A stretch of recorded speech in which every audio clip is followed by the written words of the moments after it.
Hi friends, welcome to my channel. ಇವತ್ತು ನೋಡಿ ನಾನು 48 ಸೈಜ್ ಅಳತೆಯ ಬ್ಲೌಸನ್ನು ಸ್ಟಿಚ್ ಮಾಡ್ತಾ ಇದ್ದೀನಿ. ನಮ್ಮ ಕಸ್ಟಮರ್ ನೋಡಿ ಯಾವ ಥರ ಇದ್ದಾರೆ ಅಂದರೆ ಅವ್ರ ಬಗ್ಗೆನೇ ನಿಮ್ಗೆ ಹೇಳ್ತಾ ಇದ್ದೀನಿ ನೋಡಿ. ಇದು 48 ಸೈಜ್ ಬ್ಲೌಸ್. ಇದು ತುಂಬ ದಪ್ಪ ಇದ್ದಾರೆ ಅವರು, ದಪ್ಪ ಅಂದರೆ ದಪ್ಪ ಇದ್ದಾರೆ. ಇದು ಸಾರಿ ಬ್ಲೌಸ್ ಪೀಸಲ್ಲಿ ಅವರಿಗೆ ಬ್ಲೌಸ್ ಹೊಲಿಯೋದು ಆಗಲ್ಲ ಅಂದರೆ ಆಗತ್ತೆ, ಬ್ಲೌಸ್ ಆಗತ್ತೆ ಯಾಕಾಗಲ್ಲ ಅಂತ ನಮಗೆ ವಾದ ಮಾಡ್ತಾರೆ. ಆಯಿತು ಅಂತ ಹೇಳಿ ನಾನು ತೊಗೊಂಡಿದ್ದೀನಿ. ಯಾಕಂದರೆ ಅವರು ನಮಗೆ ಒಂದು 25-30 ವರ್ಷದ ಕಸ್ಟಮರ್. ಅವರು ಯಾವಾಗಲೂ ನಮ್ಮ ಕಡೆನೇ ಹಾಕ್ತಾರೆ ಬಟ್ಟೆ. ನಾವು ಬೇರೆ ಏನೂ ಜಾಸ್ತಿ ವಾದ ಮಾಡಲಿಕ್ಕಾಗಲ್ಲ. ಹೀಗಾಗಿ ನಾನು ತಗೊಂಡೆ. ತುಂಬ ದಪ್ಪ ಅಂದರೆ ತುಂಬ ದಪ್ಪ ಇದ್ದಾರೆ. ಹೀಗಾಗಿ ತೊಗೊಂಡಿದ್ದೀನಿ. ಈಗ ನೋಡ್ರಿ ಅವ್ರದ್ದು ಈಗ ಬಟ್ಟೆ ಕಡಿಮೆ ಬೀಳ್ತಾ ಇದೆ. ನಾಳೆ ಎಲ್ಲ ಪೀಸ್ ಜಾಯಿಂಟ್ ಮಾಡಿಕೊಂಡು ಸ್ಟಿಚ್ ಮಾಡ್ತಾ ಇದ್ದೀನಿ. 1 ಮೀಟ್ರ್ ಲೈನಿಂಗ್ ಬೇಕು. ಆಮೇಲೆ ಸಾರಿ ಪನ್ನ ಲೈನಿಂಗ್ ಅದು 1 ಮೀಟ್ರ್ ಬೇಕಾಗತ್ತೆ ಅವರಿಗೆ. ಈ ಬ್ಲೌಸ್ ಪೀಸು ಸಣ್ಣದಿದೆ, ಹೀಗಾಗಿ ನಾನು ಎಲ್ಲ ಪೀಸ್ ಜಾಯಿಂಟ್ ಮಾಡಿಕೊಂಡು ಸ್ಟಿಚ್ ಮಾಡ್ತಾ ಇದ್ದೀನಿ. ತೋಳಿಗೆ ತುಂಬ ಪೀಸ್ಗಳು ಬರುತ್ತೆ. ಜಾಯಿಂಟ್ ಮಾಡಿ ಸ್ಟಿಚ್ ಕೊಡಬೇಕಂತ ಕಟಿಂಗ್ ಮಾಡಿ ಈಗ ಸ್ಟಿಚ್ ಮಾಡ್ತಾ ಇದ್ದೀನಿ. ಯಾವ್ಯಾವ ಥರ ಕಸ್ಟಮರ್ ಇರ್ತಾರೆ ಅಂತ ನೋಡಿ ಫ್ರೆಂಡ್ಸ್. ಅವರಿಗೆ ಚೆನ್ನಾಗಿ ಹೊಲಿದು ಕೊಡಬೇಕು. ಆಮೇಲೆ ಬಟ್ಟೆ ಕಡಿಮೆ ಇದ್ದರೂ ಹೊಲಿದು ಕೊಡಬೇಕು. ಆಮೇಲೆ ರೇಟನ್ನು ಕಡಿಮೆ ತಗೋಬೇಕು. ಈಗ ಬೇರೆ ಕಡೆ ಎಲ್ಲಾದರೂ ಒಂದು 10 ರೂಪಾಯಿ ಕಡಿಮೆ ಇದ್ದರೆ ಅಲ್ಲಿ ಹೋಗಿಬಿಡ್ತಾರೆ ಅವರು. ಆ ಥರ ಕಸ್ಟಮರ್ ಅವರು.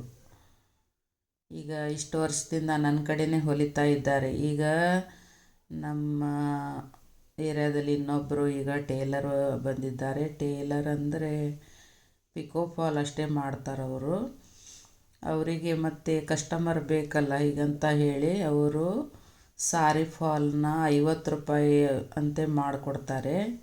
ಈಗ ಇಷ್ಟು ವರ್ಷ ನನ್ನ ಕಡೆ ಮಾಡೋರು ಈಗ 10 ರೂಪಾಯಿ ಸಲುವಾಗಿ ಅವ್ರ ಕಡೆ ಹೋಗಿದ್ದಾರೆ ಅವರು.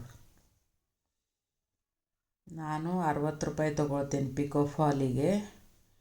ಅವರು 50 ರೂಪಾಯಿ ಮಾಡಿಕೊಡ್ತಾ ಇದ್ದಾರೆ. ಈಗ ಕಸ್ಟಮರ್ ಬೇಕಲ್ಲ ಅವರಿಗೆ, ಹೊಸದಾಗಿ ಮಾಡ್ತಾ ಇದ್ದಾರೆ ಅವರು. ಕಸ್ಟಮರ್ ಬೇಕಲ್ಲ ಮತ್ತು 50 ರೂಪಾಯಿಗೆ ಮಾಡಿಕೊಡ್ತಾ ಇದ್ದಾರೆ ಅವರು. ಇವರು ಅಲ್ಲಿ ಹೋಗಿದ್ದಾರೆ, ಅವ್ರ ಹತ್ರ ಹೋಗಿ ಕೊಟ್ಟಿದ್ದಾರೆ ಸಾರಿನ 50 ರೂಪಾಯಿ ಅಂಥೇಳಿ, 10 ರೂಪಾಯಿ ಸಲುವಾಗಿ. ಮತ್ತು ಅವರೇನು ಇಲ್ಲದೇ ಇರೋರಲ್ಲ, ತುಂಬ ರಿಚ್ ಫ್ಯಾಮಿಲಿ. ಮತ್ತು ಒಂದು 10 ಮನೆ ಬಾಡಿಗೆ ಕೊಟ್ಟಿದ್ದಾರೆ. ಮತ್ತು ಅವರು ಜಾಬ್ ಮಾಡ್ತಾಯಿದ್ರು, ಈಗ ರಿಟೈರ್ಡ್ ಆಗಿದೆ. ಪೆನ್ಷನ್ ಬರುತ್ತೆ, ಮತ್ತು ಅವರು ಯಜಮಾನ್ರ ಪೆನ್ಷನ್ ಬರುತ್ತೆ. ಮತ್ತು ಮಗ ತಿಂಗಳ ದುಡ್ಡು ಕಳಿಸ್ತಾನೆ ಅವರಿಗೆ ಖರ್ಚಿಗೆ. ಮತ್ತು ಇಷ್ಟೆಲ್ಲ ಇದ್ದು ಇಷ್ಟೆಲ್ಲ ಕಂಜೂಸ್ತನ ಮಾಡ್ತಾರೆ. ಎಂತೆಂಥ ದುರಾಸೆ ಜನ ಇರ್ತಾರೆ ನೋಡಿ, ನೀವೇ ವಿಚಾರ ಮಾಡಿ. ಬರೀ ಒಂದು 10 ರೂಪಾಯಿ ಸಲುವಾಗಿ ಇಷ್ಟು ವರ್ಷ ನನ್ನ ಕಡೆ ಸ್ಟಿಚ್ ಮಾಡೋರು ಅಲ್ಲಿಗೆ ಹೋಗಿದ್ದಾರೆ ಅವರು. ಬ್ಲೌಸ್ನೂ ಅದೇ ಥರ ಮಾಡ್ತಾರೆ. ಯಾರು ಟೇಲರ್ ಬೇರೆ ಯಾರು ಇದ್ದರೆ ಅಲ್ಲಿ ಹೋಗಿ ಹಾಕ್ತಾರೆ. ಆದರೆ ಅವರಿಗೆ ಯಾರು ಹೊಲ್ದಿದ್ದು ಬ್ಲೌಸು ಕರೆಕ್ಟ್ ಆಗಲ್ಲ. ನನ್ನ ಬಿಟ್ಟರೆ ಯಾರು ಹೊಲ್ದಿದ್ದು ಬ್ಲೌಸು ಅವ್ರಿಗೆ ಕರೆಕ್ಟ್ ಆಗಲ್ಲ. ಒಂದು ಸಲ ಹೋಗಿ ಕೊಡ್ತಾರೆ, ಕೊಟ್ಟು ನೋಡ್ತಾರೆ, ಬ್ಲೌಸ್ ಕರೆಕ್ಟ್ ಆಗಿಲ್ಲ ಅಂತ ಹೇಳಿ ನನ್ನ ಹತ್ರನೇ ಬರ್ತಾರೆ. ಆಮೇಲೆ ಅವರೇ ಬಂದು ಹೇಳ್ತಾರೆ, ನನಗೆ ಯಾರು ಹೊಲ್ದಿದ್ದು ಬ್ಲೌಸು ಸರಿ ಆಗಲ್ಲ, ನೀನು ಹೊಲ್ದಿದ್ದು ಮಾತ್ರ ಕರೆಕ್ಟ್ ಆಗುತ್ತೆ ಅಂತ ಹೇಳ್ತಾರೆ. ಮತ್ತು ಬರೀ ಒಂದೊಂದು 10 ರೂಪಾಯಿಗೆ ಲೆಕ್ಕ ಹಾಕ್ತಾರೆ ಅವರು. ಇಂಥ ಕಸ್ಟಮರ್ ಇರ್ತಾರೆ, ನೀವೇ ನೋಡಿ. ಹೀಗಾಗಿ ಒಂದೊಂದು ಸಲ ಬೇಜಾರು ಬಂದುಬಿಡುತ್ತೆ. ಈ ಟೈಲರಿಂಗೇ ಬೇಡಪ್ಪ ಅನಿಸ್ಬಿಡುತ್ತೆ. ಆಮೇಲೆ ಡಿಸೈನ್ ಬ್ಲೌಸ್ ಹೊಲಿ ಅಂತ ಹೇಳ್ತಾರೆ. ಅವರು ಮಕ್ಕಳಿದ್ದಾರೆ, 3 ಹೆಣ್ಣುಮಕ್ಕಳು, ಒಬ್ಬನೇ ಮಗ. ಆ ಹೆಣ್ಮಕ್ಳದ್ದು ಡಿಸೈನ್ ಬ್ಲೌಸ್ ಹೊಲಿ ಅಂತ ಹೇಳಿ ತಂದು ಕೊಡೋದು. ಆಮೇಲೆ ನಾನು ಡಿಸೈನ್ ಎಲ್ಲ ಮಾಡೋದು. ಆಮೇಲೆ ಬ್ಲೌಸ್ ಒಯ್ಯೋಕ್ಕೆ ಬಂದಾಗ ಅದು ಕಿರಿ ಮಾಡೋದು. ನೀನು ಅದೇ ರೇಟಿಗೆ ಡಿಸೈನ್ ಬ್ಲೌಸ್ ಹೊಲಿದು ಕೊಡು, ಹೆಚ್ಚಿಗೆ ರೇಟ್ ಯಾಕೆ ತೊಗೋತೀಯ ಅಂತ ಹೇಳಿ ಮತ್ತೆ ಕಿರಿಕಿರಿ ಮಾಡೋದು. ಒಂದು 20 ರೂಪಾಯಿ ಹೆಚ್ಚಿಗೆ ಕೊಡೋಕ್ಕೆ ಅಷ್ಟು ಕಿರಿಕಿರಿ ಮಾಡ್ತಾರವರು. ನಾವು ಜಾಸ್ತಿ ಏನು ಹೇಳಿಲ್ಲ, ಭಾಳ ಡಿಸೈನ್ ಇದ್ದರೆ ಒಂದು 50 ರೂಪಾಯಿ ಜಾಸ್ತಿ ಹೇಳಿರ್ತೀವಿ, ಸ್ವಲ್ಪ ಕಡಿಮೆ ಇದ್ದರೆ ಒಂದು 20 ರೂಪಾಯಿ ಹೇಳಿರ್ತೀವಿ. ಅಷ್ಟು ಕೊಡೋದಕ್ಕೆ ಅವರಿಗೆ ಎಷ್ಟು ಮಾತಾಡ್ತಾರೆ ಅಂದರೆ ಬೇಡ. ಅದು ಏನು ಮಾಡೋದು, ನಾವು ಕಸ್ಟಮರ್ ಹತ್ರ ಜಗಳ ಆಡೋಕ್ಕಾಗಲ್ಲಲ್ಲ. ನಾವು ಸುಧಾರಿಸ್ಕೊಂಡು ಸುಮ್ಮನೆ ಇರ್ತೀವಿ, ಹೋಗಲಿ ಅಂಥೇಳಿ ಸುಮ್ಮನೆ ಇರ್ತೀವಿ. ಇಂಥ ಕಸ್ಟಮರ್ ಇರ್ತಾರೆ, ನೀವೇ ನೋಡಿ. ಹಾಗಂತ ಅವ್ರ ಹತ್ರ ನಾವು ಜಗಳ ಆಡಿದರೆ ಮತ್ತು ನಮ್ಮ ಕಸ್ಟಮರ್ ನಾವು ಕಳ್ಕೊಬೇಕಾಗತ್ತೆ. ಹೀಗಾಗಿ ನಾವೇ ಸುಧಾರಿಸ್ಕೊಂಡು ಹೋಗ್ತೀವಿ, ಮತ್ತೇನು ಮಾಡೋಕ್ಕಾಗಲ್ಲ.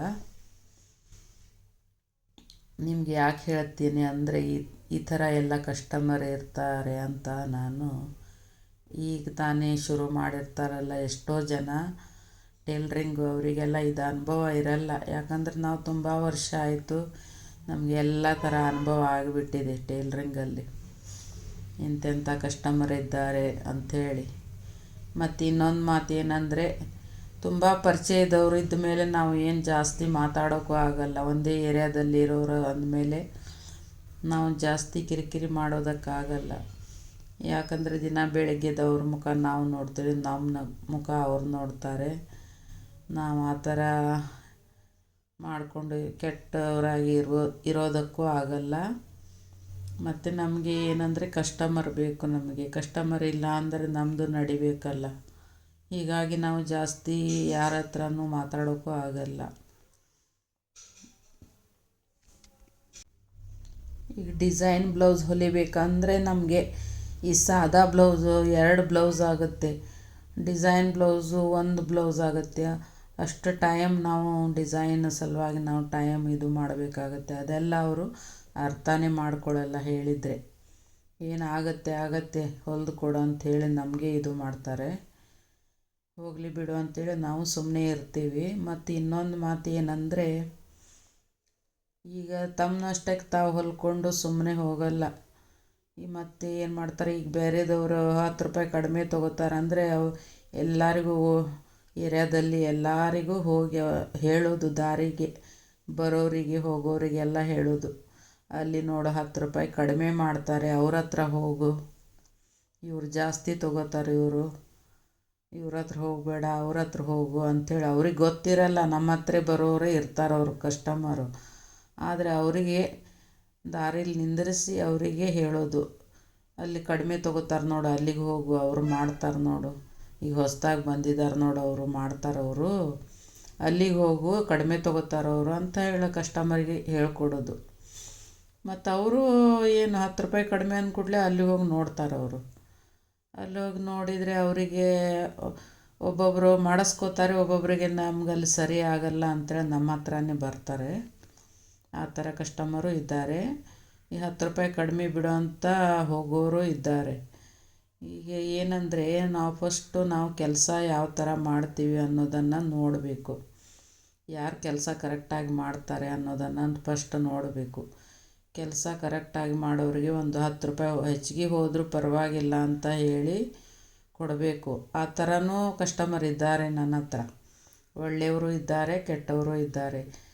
ಹೋಗಲಿ ಬಿಡು, ಅವ್ರದ್ದು ಚೆನ್ನಾಗಿ ಮಾಡ್ತಾರೆ, ಚೆನ್ನಾಗಿ ಸ್ಟಿಚ್ ಮಾಡ್ತಾರೆ, ಅವ್ರದ್ದು ಹೊಲ್ದಿದ್ದ ಬ್ಲೌಸ್ ಎಲ್ಲ ಗಟ್ಟಿ ಆಗುತ್ತೆ, ಹುಕ್ಸ್ ಎಲ್ಲ ಕಾಜು ತುಂಬ ಗಟ್ಟಿ ಮಾಡ್ತಾರೆ, ಫಾಲು ಸ್ಟಿಚ್ ಚೆನ್ನಾಗಿ ಮಾಡ್ತಾರೆ, ಹೊಲಿಗೆ ಏನು ಹೋಗೋದಿಲ್ಲ, ಏನಿಲ್ಲ, ಗಟ್ಟಿ ಇರುತ್ತೆ ಅವ್ರದ್ದು ಹೊಲ್ದಿದ್ದು ಅಂತ ಹೇಳಿ ಅಂಥ ಕಸ್ಟಮರು ಇದ್ದಾರೆ ನನ್ನ ಹತ್ರ ಬರೋರು. ಇಂಥ ಕಸ್ಟಮರು ಇದ್ದಾರೆ, ಎಲ್ಲ ಥರನೂ ಇದ್ದಾರೆ.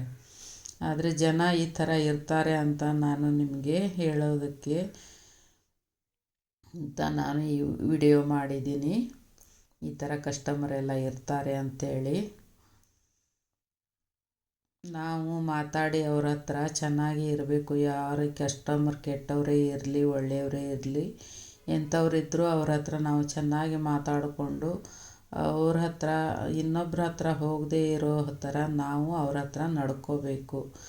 ಅಂದಾಗ ಕಸ್ಟಮರು ಖಾಯಮಾಗಿ ಉಳಿತಾರೆ. ಇಲ್ಲ ಅಂದರೆ ನಾವು ಸಿಟ್ಟು ಮಾಡಿಕೊಂಡು ನೀವು ಹೋಗ್ರಿ ಬೇರೆ ಕಡೆ ಹೋಗ್ರಿ ಅಲ್ಲೇ ಹೋಗ್ರಿ ನಿಮ್ಗೆ ಅಲ್ಲಿ ಕಡಿಮೆ ಮಾಡ್ತಾರೆ ಅಲ್ಲೇ ಹೋಗ್ರಿ ಅಂತೇಳಿ ನಾವು ಸಿಟ್ಟಾಗಿ ಮಾತಾಡೋದಾಗಲಿ ಈ ಥರ ಎಲ್ಲ ಮಾಡೋದಕ್ಕೆ ಹೋಗಬಾರ್ದು. ಅಂದರೆ ನಮ್ಮ ಬಿಸ್ನೆಸ್ ಹಾಳಾಗತ್ತೆ ಅದರಿಂದ.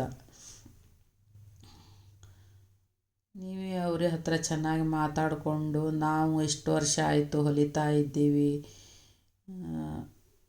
ಇಷ್ಟು ವರ್ಷದಿಂದ ನಮ್ಮ ಹತ್ರನೇ ನೀವು ಕೊಡ್ತಾ ಇದ್ರಿ, ಈಗ ಯಾಕೆ ಹಾಗೆ ಮಾಡ್ತೀರಿ ಅಂತ ಹೇಳಿ ಅವ್ರ ಹತ್ರ ಚೆನ್ನಾಗಿ ಮಾತಾಡಿ ನಾವು ಕೆಲಸ ಚೆನ್ನಾಗಿ ಮಾಡ್ತೀವಿ ಅಂತ ಹೇಳಿ ಅವ್ರಿಗೆ ಚೆನ್ನಾಗಿ ಮಾತಾಡಿಕೊಂಡು ಅವರಿಗೆ ಕನ್ವಿನ್ಸ್ ಮಾಡಬೇಕು. ಆ ರೀತಿ ಮಾಡ್ಕೊಂಡು ಚೆನ್ನಾಗಿ ಮಾತಾಡಿದಾಗ ಅವ್ರ ಮನಸ್ಸಿಗೂ ಒಂಥರ ಒಳ್ಳೆಯ ಭಾವನೆ ಬರುತ್ತೆ ನಮ್ಮ ಮೇಲೆ. ಮತ್ತು ಬೇರೆ ಕಡೆ ಹೋಗೋರು ಹೋಗಲ್ಲ, ನಮ್ಮ ಕಡೆನೇ ಇರ್ತಾರೆ ಕಸ್ಟಮರು.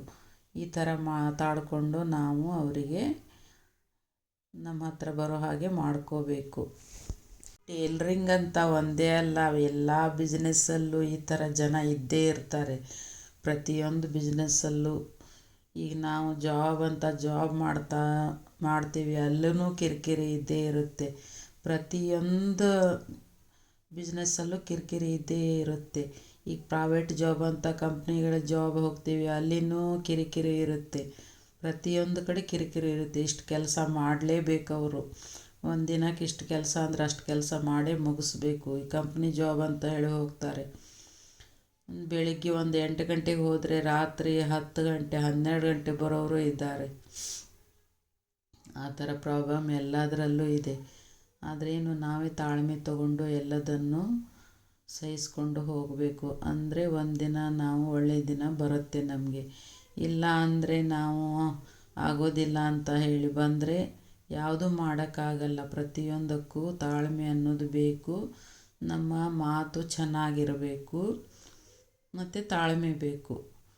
ಇವು ಎರಡೂ ಇದ್ದರೆ ನಾವು ಯಾವುದೇ ಬಿಸ್ನೆಸ್ಸಲ್ಲಿ ನಾವು ಬೆಳಿಬೋದು. ಇದನ್ನು ಹೇಳೋದಕ್ಕೆ ನಾನು ತುಂಬ ಇಷ್ಟಪಡ್ತೀನಿ ನಿಮಗೆಲ್ಲ. ಯಾಕಂದರೆ ನೀವು ಈಗೀಗ ಶುರು ಮಾಡಿರ್ತೀರ, ನಿಮಗೇನು ಹಿಂದು ಮುಂದೆ ಅಷ್ಟು ಗೊತ್ತಿರಲ್ಲ. ಅದಕ್ಕಾಗಿ ನಿಮಗೆ ಹೇಳ್ತಾ ಇದ್ದೀನಿ, ಯಾವ ಕಸ್ಟಮರ್ ಹತ್ರ ನೀವು ಕೆಟ್ಟದಾಗಿ ನಡ್ಕೋಬೇಡಿ, ಜೋರಾಗಿ ಮಾತಾಡೋದಕ್ಕೆಲ್ಲ ಹೋಗಬೇಡಿ. ಚೆನ್ನಾಗಿ ಮಾತಾಡಿಕೊಂಡು ಅವ್ರ ಹತ್ರ ನೀವು ಪ್ರೀತಿಯಿಂದನೇ ಮಾತಾಡಿ. ಪ್ರೀತಿಯಿಂದ ಮಾತಾಡಿದರೆ ಅವರು ಅವರಿಗೂ ನಮ್ಮ ಮೇಲೆ ಒಳ್ಳೆಯ ಭಾವನೆ ಬರುತ್ತೆ.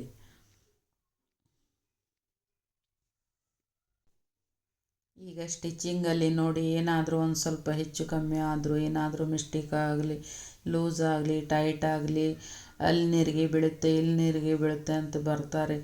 ಆವಾಗ ನಾವು ಸರಿ ಮಾಡಿ ಅವ್ರಿಗೆ ಕೊಡಬೇಕು. ಲೂಸ್ ಆದರೆ ನಾವು ಟೈಟ್ ಮಾಡಿಕೊಡ್ತೀವಿ ಅಂಥೇಳಿ ತೊಗೊಂಡು ಬನ್ನಿ ಅಂಥೇಳಿ ಅವರಿಗೆ ಸಮಾಧಾನದಿಂದ ಮಾತಾಡಿಕೊಂಡು ಬ್ಲೌಸ್ ತರಿಸ್ಕೊಂಡು ಅವರಿಗೆ ಕರೆಕ್ಟಾಗಿ ಮಾಡಿಕೊಡ್ಬೇಕು. ಅದೇ ಟೈಟ್ ಆದರೆ ಅವರಿಗೆ ಲೂಸ್ ಮಾಡಿಕೊಡ್ಬೇಕು. ಈ ಥರ ಮಾಡಿಕೊಡೋದ್ರಿಂದ ಕಸ್ಟಮರು ಬೇರೆ ಕಡೆ ಹೋಗಲ್ಲ.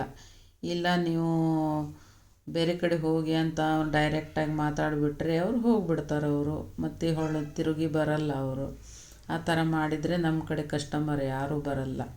ಕಸ್ಟಮರ್ ಹತ್ರ ಫಸ್ಟು ಚೆನ್ನಾಗಿ ಮಾತಾಡಬೇಕು, ಆಗಲೇ ಕಸ್ಟಮರ್ ಬರೋದು. ಈ ಸಲ ಮಿಸ್ಟೇಕ್ ಆಗಿದೆ, ಮುಂದಿನ ಸಲ ನಾನು ಚೆನ್ನಾಗಿ ಹೊಲಿದು ಕೊಡ್ತೀನಿ ಅಂಥೇಳಿ ಅವ್ರ ಕಡೆ ರಿಕ್ವೆಸ್ಟ್ ಮಾಡಿಕೊಂಡು ಚೆನ್ನಾಗಿ ಮಾತಾಡಿದರೆ ಮತ್ತೆ ಬಂದೇ ಬರ್ತಾರೆ. ಈಗ ನಾವು ಇರೋ ಏರಿಯಾದಲ್ಲಿ ಒಳ್ಳೆಯ ಜನನೂ ಇರ್ತಾರೆ, ಕೆಟ್ಟ ಜನನೂ ಇರ್ತಾರೆ. ನಮ್ಮ ಬಗ್ಗೆ ಕೆಟ್ಟದಾಗಿ ಮಾತಾಡೋರು ಇರ್ತಾರೆ, ಒಳ್ಳೆಯದು ಮಾತಾಡೋರು ಇರ್ತಾರೆ. ಈಗ ಬೇರೆ ಕಸ್ಟಮರ್ ನಮ್ಮನೆ ಬರ್ತಾ ಇದ್ದಾರೆ ಅಂದರೆ ಅವ್ರ ಹತ್ರ ಏನಾದರೂ ಹೇಳೋದು, ಈ ಥರ ಮಾಡೋರು ಜನನೂ ಇರ್ತಾರೆ. ಅವರ ಹತ್ರನೇ ನಿಮ್ಗೆ ಸರಿಯಾಗತ್ತಾ, ಅವ್ರು ಹೊಲ್ದಿದ್ದೇ ನಿಮ್ಗೆ ಸರಿಯಾಗತ್ತಾ, ಬೇರೆ ಟೇಲರ್ ಇದ್ದಾರಲ್ಲ ಅಲ್ಲಿ ಹೋಗಿ ಅಂತ ಹೇಳೋರು ಇದ್ದಾರೆ. ಆ ಥರ ನಮ್ಮ ಕಸ್ಟಮರ್ಗೆ ಹೇಳಿದವರು ಇದ್ದಾರೆ. ಅವರು ಬಂದು ನನ್ನ ಹತ್ರ ಹೇಳಿದ್ದಾರೆ, ನಿಮ್ಮ ಈ ಥರ ಹೇಳ್ತಾರಲ್ಲ ಅಂಥೇಳಿ. ಅವರಿಗೆ ನನ್ನ ಕಡೆ ಬಿಟ್ಟರೆ ಬೇರೆ ಕಡೆ ಹೋಗೋದಕ್ಕೆ ಅವ್ರಿಗೆ ಮನಸ್ಸಿಲ್ಲ. ನನ್ನ ಕಡೆ ಬಿಟ್ಟು ಬೇರೆ ಕಡೆ ಹೋಗೋದೇ ಇಲ್ಲ ಅವರು. ಯಾರು ಏನೇ ಹೇಳಲಿ ಅವ್ರು ಹೋಗೋದಿಲ್ಲ, ನಮ್ಮ ಹತ್ರನೇ ಬರ್ತಾರೆ. ನಾವು ಹೊಲ್ದಿದ್ದೆ ಅವರಿಗೆ ಕರೆಕ್ಟ್ ಆಗುತ್ತೆ. ನನ್ನ ಮುಂದೆ ಬಂದು ಹೇಳಿದ್ದಾರೆ ಅವರು. ಈ ಥರ ಎಲ್ಲ ಮಾಡೋರು ಜನ ಇದ್ದೇ ಇರ್ತಾರೆ. ನಮ್ಮ ಮುಂದೆ ಚೆನ್ನಾಗೇ ಮಾತಾಡ್ತಾರೆ, ಅವ್ರ ಮುಂದೆ ಒಂಥರ ಮಾತಾಡ್ತಾರೆ. ಈ ಥರ ಜನ ಇರ್ತಾರೆ. ಎಂತೆಂಥ ಜನ ಇರ್ತಾರಂದರೆ ಅದು ಹೇಳೋದಕ್ಕೆ ಆಗಲ್ಲ. ಮೇಲ್ನೋಟಕ್ಕೆ ಎಲ್ಲ ಚೆನ್ನಾಗಿ ಕಾಣ್ತಾರೆ ನಮಗೆ. ಅವರು ಒಳಗೆ ಎಷ್ಟು ಕೆಟ್ಟ ಭಾವನೆ ಇರುತ್ತೆ ಅಂತ ಅದು ಯಾರಿಗೂ ಗೊತ್ತಾಗಲ್ಲ. ಮುಖ ನೋಡಿ ಯಾರನ್ನೂ ನಾವು ಒಳ್ಳೆಯವರಂತೂ ಹೇಳೋಕ್ಕಾಗಲ್ಲ. ಏನು ನಮ್ಮ ಕೆಲಸ ನಾವು ಕರೆಕ್ಟಾಗಿ ಮಾಡಿಕೊಂಡು ಹೋಗೋದು ಅಷ್ಟೇ ನಮ್ಮ ಕೆಲಸ. ನಾವು ಯಾರ ಹತ್ರ ಕೆಟ್ಟವರಾಗೋದು ಬೇಡ, ಯಾರಿಗೂ ಹತ್ರ ಜಗಳ ಮಾಡೋದು ಬೇಡ. ನಮ್ಮ ಕೆಲಸ ನಾವು ನೀಟಾಗಿ ಮಾಡಿಕೊಂಡು ಹೋದರೆ ಕಸ್ಟಮರ್ ಬಂದೇ ಬರ್ತಾರೆ. ಯಾಕೆ ಬರಲ್ಲ? ನಮ್ಮ ಕೆಲಸ ನಾವು ನೀಟಾಗಿ ಮಾಡಬೇಕು ಅಷ್ಟೇ. ಅವರು ಏನಾದರೂ ಹೇಳಲಿ, ಇವ್ರು ಏನಾದರೂ ಹೇಳಲಿ, ಅದೆಲ್ಲ ನಾವು ತಲೆಗೆ ಹಾಕ್ಕೊಳ್ಳೋದಕ್ಕೆ ಹೋಗಬಾರ್ದು. ನಮ್ಮ ಕೆಲಸ ಆಯಿತು, ನಾವಾಯಿತು ಅಂತ ಇದ್ದರೆ ಆಯಿತು. ಕಸ್ಟಮರ್ ಬಂದಾಗ ಅವ್ರ ಹತ್ರ ಚೆನ್ನಾಗಿ ಮಾತಾಡೋದು, ಯಾವ ಥರ ಹೊಲಿಬೇಕು, ಏನು ಎತ್ತ ಅಂತ ಕೇಳಿಕೊಂಡು ಚೆನ್ನಾಗಿ ಅವ್ರ ಹತ್ರ ಮಾತಾಡಿಕೊಂಡು ಹೋಗಿ ಅವರನ್ನ ಬಟ್ಟೆನ ನಾವು ಕರೆಕ್ಟಾಗಿ ಸ್ಟಿಚ್ ಮಾಡಿಕೊಟ್ರೆ ಸಾಕು ಅಷ್ಟೇ. ನಮಗೆ ಬೇರೆ ತೊಗೊಂಡು ನಾವು ಏನು ಮಾಡೋದು? ಜನರ ಸಲುವಾಗಿ ನಾವೇನು ಬದುಕಲ್ಲ, ನಮ್ಮ ಸಲುವಾಗಿ ನಾವು ಬದುಕೋದು. ನಮ್ಗೆ ಯಾರಾದರೂ ಇಲ್ಲ ಅಂದರೆ ಯಾರಾದ್ರು ತಂದು ಕೊಡ್ತಾರಾ? ಇಲ್ಲ.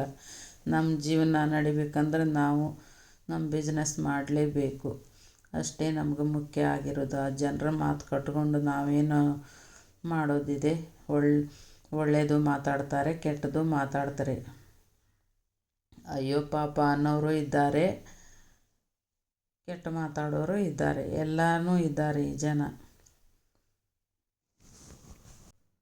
ಈ ವಿಡಿಯೋ ನಿಮಗೆ ಹೇಗೆ ಅನ್ನಿಸ್ತು ಕಮೆಂಟ್ ಮಾಡಿ. ಹಾಗೆ ಸಬ್ಸ್ಕ್ರೈಬ್ ಮಾಡಿಕೊಂಡು ವಿಡಿಯೋನ ಪೂರ್ತಿಯಾಗಿ ನೋಡಿ ಸಪೋರ್ಟ್ ಮಾಡಿ. ನೀವು ಸಪೋರ್ಟ್ ಮಾಡಿದರೆ ಮಾತ್ರ ನಾವು ಯೂಟ್ಯೂಬಲ್ಲಿ ಏನಾದರೂ ಬೆಳಿಬಹುದು, ಇಲ್ಲ ಅಂದರೆ ಬೆಳೆಯೋದಕ್ಕೆ ಆಗಲ್ಲ. ವಿಡಿಯೋ ಚೆನ್ನಾಗಿದ್ದರೆ ಒಂದು ಲೈಕ್ ಮಾಡಿ. ಮತ್ತು ನಿಮಗೆ ಯಾವ ಥರ ವಿಡಿಯೋ ಬೇಕು ಅಂತ ಕಮೆಂಟ್ ಮಾಡಿ. ನಾನು ನಿಮ್ಮ ಹತ್ರ ಹೇಳಬೇಕು ಅನ್ನಿಸ್ತು. ನಮ್ಮ ಹತ್ರ ಈ ಥರ ಕಸ್ಟಮರ್ ಎಲ್ಲ ಇದ್ದಾರೆ, ನಮ್ಮ ಏರಿಯಾದ ಜನ ಈ ಥರ ಎಲ್ಲ ಇದ್ದಾರೆ ಅಂತ ನಿಮ್ಮ ಹತ್ರ ಹೇಳಬೇಕು ಅಂತ ಅನ್ನಿಸ್ತು. ಅದಕ್ಕೆ ಈ ವಿಡಿಯೋ ಮಾಡಿದೆ. ಹಾಗೆ ಸ್ಟಿಚ್ನೂ ಮಾಡ್ದಂಗೆ ಆಯಿತು ಅಂತ ಹೇಳಿ. ಈಗ ನೋಡಿ ಎಲ್ಲನೂ ಪೀಸ್ ಕೂಡಿಸ್ಕೊಂಡು ನಾನು ಈಗ ಬ್ಲೌಸ್ ಹೊಲಿತಾ ಇದ್ದೀನಿ. ನೋಡಿ ಎಷ್ಟೊಂದು ಪೀಸ್ ಕೂಡಿಸ್ತಾ ಇದ್ದೀನಿ. ಬೇಜಾರು ಬಂದುಬಿಡ್ತು ನನಗೆ ಈ ಬ್ಲೌಸ್ ಹೊಲಿಯೋದ್ರಲ್ಲಿ. ಅಷ್ಟು ಕಿರಿಕಿರಿ ಆಗಿಬಿಡ್ತು. ಏನು ಮಾಡೋದು? ಬೇರೆ ದಾರಿ ಇಲ್ಲ, ಮಾಡಲೇಬೇಕು. ಎಲ್ಲ ಥರ ಕಸ್ಟಮರನ್ನು ನಾವು ಹ್ಯಾಂಡಲ್ ಮಾಡಲೇಬೇಕಾಗತ್ತೆ. ಬಿಸ್ನೆಸ್ ಅಂದಮೇಲೆ ಎಲ್ಲ ಥರ ಕಸ್ಟಮರು ಇರ್ತಾರೆ, ಒಳ್ಳೆಯವರು ಕೆಟ್ಟವರು ಎಲ್ಲ ಥರ ಇರ್ತಾರೆ. ಅದನ್ನೆಲ್ಲ ಮ್ಯಾನೇಜ್ ಮಾಡಿಕೊಂಡು ನಾವು ತಾಳ್ಮೆಯಿಂದ ಹೋಗಬೇಕು ಅಷ್ಟೇ, ಮತ್ತೇನಿಲ್ಲ. ಹಾಗೆ ಮಾಡ್ಕೊಂಡು ಹೋದ್ರೇ ನಮ್ಮ ಬಿಸ್ನೆಸ್ ನಡೆಯೋದು. ಇಲ್ಲ ಅಂದರೆ ನಮ್ಮ ಬಿಸ್ನೆಸ್ ಮಾಡೋದಕ್ಕಾಗಲ್ಲ. ಹೊಸಬರಿಗೆ ಒಂದು ಇದು ಸ್ಫೂರ್ತಿ ಆಗುತ್ತೆ ಅಂತ ಹೇಳಿ ನಾನು ವಿಡಿಯೋ ಮಾಡ್ತಾಯಿದ್ದೀನಿ ಅಷ್ಟೇ, ಮತ್ತೇನಿಲ್ಲ. ಹೀಗೆ ಸಪೋರ್ಟ್ ಮಾಡ್ತಾಯಿರಿ. ಮತ್ತು ನಾನು ಬೇರೆ ಬೇರೆ ಟಿಪ್ಸ್ಗಳನ್ನು ನಿಮಗೆ ಹೇಳ್ತಾ ಇರ್ತೀನಿ. ನೀವು ಸಪೋರ್ಟ್ ಮಾಡಿ, ಸಬ್ಸ್ಕ್ರೈಬ್ ಮಾಡಿಕೊಂಡು ವಿಡಿಯೋನ ನೋಡಿ.